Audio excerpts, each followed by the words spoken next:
ময়মনসিংহ ১০ গফরগাঁও আসনের মানবিক ও জনবান্ধব সংসদ সদস্য আখতারুজ্জামান বাচ্চু আজ গফরগাঁও থানা এলাকার বিভিন্ন গুরুত্বপূর্ণ পেট্রোল পাম্প পরিদর্শন করেন।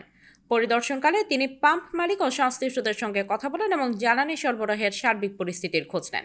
এ সময় এমপি আখতারুজ্জামান বাচ্চু বলেন, সাধারণ মানুষের ভোগান্তি যেন না হয় সে বিষয়ে সরকার ও প্রশাসন সর্বোচ্চ সতর্ক রয়েছে।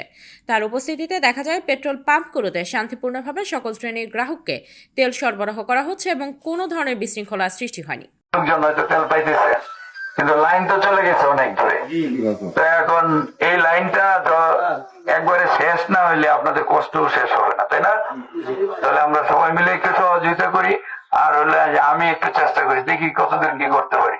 পরিদর্শনকালে আইন শৃঙ্খলা বাহিনীর সদস্যদের সক্রিয় উপস্থিতি লক্ষ্য করা যায়। তারা পুরো পরিস্থিতির উপর কঠোর নজর রাখছেন যাতে কেউ অবৈধভাবে তেল মজুত বা অতিরিক্ত মূল্যে বিক্রি করতে না পারে। এমপি মহোদয় সংশ্লিষ্টদের ন্যায্য মূল্যে তেল বিক্রি ও সরকারি নির্দেশনা মেনে চলার আহ্বান জানান। এই পরিদর্শনের ফলে সাধারণ জনগণের মাঝে স্বস্তি ফিরে এসেছে বলে জানান উপস্থিত গ্রাহকরা। তো আমাদের এমপি সাহেব কি বলবো? বলছে যে শৃঙ্খলভাবে তেল দেওয়া হচ্ছে, তেলের আয়তন আরো বাড়াইছে। আচ্ছা, তো এখানে দেখলাম যে এত বড় লাইন, তো এই লাইনের কারণটা কি? তো আমি দেখলাম যে আমাদের যে গফরগাঁও থানা আছে এটা বাদ দিয়ে বিভিন্ন থানা থেকে লোকজন এসে ভিড় করতেছে, এটা কত সত্য? হ্যাঁ, এটা সত্য।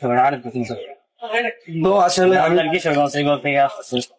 নাম্বার মানে গফরগাঁও মানুষ তার কম পাচ্ছে, আসলে নিজের এলাকার লোক তারা কম পাচ্ছে, তো বাইরের লোকজনের আসলে ভিড় থাকে।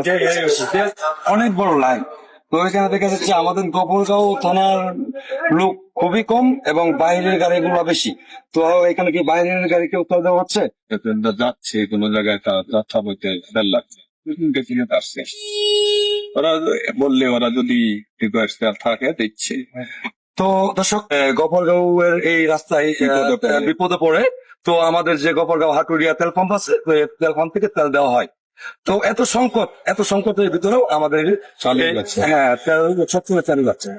এমপি সাহেব তিনিও আজকে আমাদের যে তেল পাম্প আছে, তো এখানে সাধারণ মানুষের যাতে ভোগান্তি না হয়, তো এই বিষয়ে অনেক কথা বলছে।